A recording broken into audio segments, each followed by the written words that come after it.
അങ്ങനെ നമ്മൾ ഇന്നൊരു ബിരിയാണി ഉണ്ടാക്കാമെന്ന് വിചാരിച്ചു ഗൈസ്. നമുക്ക് പോയി സാധനം വാങ്ങിയിട്ട് വരാം. വായോ, നമ്മൾ ആ കോഴീനെ അടിച്ച് കൊന്ന് കവറിലാക്കിയിട്ടുണ്ട്. എന്നിട്ട് ആവശ്യത്തിന് അരിയും വാങ്ങി പിന്നെ കുറച്ച് സാധനങ്ങളൊക്കെ വാങ്ങിയിട്ട് നമ്മൾ നേരെ വീട്ടിലേക്ക് പോവാം. എന്തിനാ, വേഗം പോയിട്ട് വേണം അവനെ ഒന്ന് സെറ്റാക്കാനായിട്ട്. അങ്ങനെ നമ്മൾ വീട്ടിലെത്തി സാധനങ്ങളൊക്കെ എടുത്ത് എല്ലാം ഒന്ന് റെഡി ആക്കിയിട്ട് നമ്മൾ വേഗം പണി തുടങ്ങിയിട്ടുണ്ട്. കുക്കറെടുത്ത് നമ്മൾ ചൂടാക്കാൻ വെച്ചിട്ടുണ്ട്. തൊട്ടപ്പുറത്ത് നമ്മൾ അരി വേവിക്കാൻ ഇട്ടിട്ടുണ്ട് കേട്ടോ. അതിനകത്തോട്ട് തന്നെ നമ്മൾ ഗ്രാമ്പും കറുവപ്പട്ടയും പിന്നെ ബീൻസും ക്യാരറ്റും എല്ലാം നമ്മൾ ആ റൈസിലിട്ട് തന്നെ വേവിക്കുക കേട്ടോ. ഒരു മുക്കാൽ വേവ് വരെ നമ്മൾ അതിൽ വേവിച്ചിട്ട് പിന്നെ കുക്കറിലേക്ക് മാറ്റും. കുക്കർ ഒന്ന് ചൂടായപ്പോഴത്തേക്ക് നമ്മൾ ആവശ്യത്തിന് എണ്ണ വെച്ചിട്ടുണ്ട്.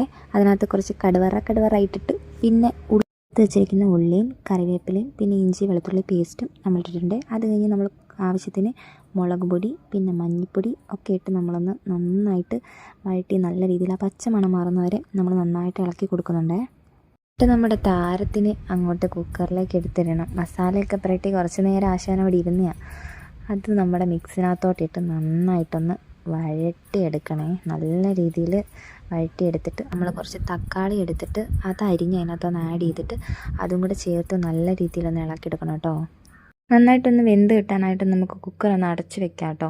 അത് കഴിഞ്ഞ് കുറച്ച് കഴിഞ്ഞിട്ട് ഒന്ന് തുറന്ന് നോക്കുമ്പോഴത്തേക്ക് അത്യാവശ്യം ഒന്ന് വെന്തിട്ടുണ്ട്. ആ സമയത്ത് നമുക്ക് കുറച്ച് ഉപ്പും പിന്നെ ആവശ്യത്തിന് വെള്ളവും കൂടെ ചേർത്ത് നല്ല രീതിക്ക് ഒന്ന് ഇളക്കി കൊടുക്കാവേ.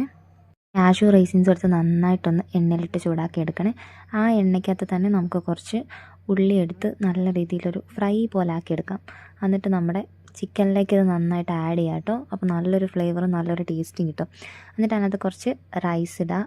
നമ്മൾ ദമ്മിടുന്ന പോലെ റൈസ് ഇട്ട് അതിൻ്റെ മണ്ടയിൽ നമുക്ക് ഉള്ളി ഫ്രൈ ചെയ്ത് വെച്ചിരിക്കുന്നത് കുറച്ചിട്ട് കൊടുക്കുക. അത് കഴിഞ്ഞ് റൈസിൻസും കാഷ്യൂ ഇട്ട് കൊടുക്കുക. അതിൻ്റെ മേലെ കുറച്ച് എണ്ണ തൂകണം. എന്നിട്ട് വീണ്ടും അതിൻ്റെ മേലെ റൈസ് ഇടുക. നമ്മൾ ദമ്മിടുന്ന സെയിം പ്രോസസ്സ് ആണ് കേട്ടോ നമ്മൾ ചെയ്യുന്നത്. അങ്ങനെ നമ്മുടെ ലാസ്റ്റ് ലെയർ കംപ്ലീറ്റ് ആയിട്ട് നമ്മൾ കുക്കർ ഒന്ന് അടച്ച് വെച്ചിട്ടുണ്ട്. കുറച്ച് നേരം വെന്ത് കഴിഞ്ഞിട്ട് നമ്മളൊന്ന് തുറന്ന് നോക്കുമ്പോൾ നല്ല അടിപൊളി മണമാണ്. എൻ്റെ പൊന്ന് സാറേ, നമ്മളത് കഴിക്കാൻ എടുത്തിട്ടുണ്ട്. കുറച്ച് സാലഡും ഒരു പപ്പടവും പിന്നെ നമ്മുടെ ബിരിയാണി. വേറെ ലെവൽ തന്നെ. ഞാൻ പറയണ്ടല്ലോ, ബിരിയാണി നമ്മുടെ കേരളത്തിൻ്റെ ഒരു സംഭവമാണല്ലോ. ഇതിൻ്റെ റിസൾട്ടല്ലേ പറയണ്ടല്ലോ, പൊളിയായിരിക്കും. കണ്ടാൽ തന്നെ നിങ്ങൾക്ക് മനസ്സിലാവുന്നില്ലേ. ഈ റെസിപ്പി ഫുൾ ഡീറ്റെയിൽഡ് വീഡിയോ നമ്മുടെ യൂട്യൂബ് ചാനലിൽ ഇട്ടിട്ടുണ്ട്. ആരും കണ്ടുവെക്കാൻ മറക്കണ്ട, താഴെ പിൻ ചെയ്തേക്കാം. അപ്പോൾ എല്ലാവരും ലൈക്കും സബ്സ്ക്രൈബും സപ്പോർട്ടും മറക്കണ്ട. അപ്പോൾ ഓക്കെ, ബൈ, ടാറ്റാ.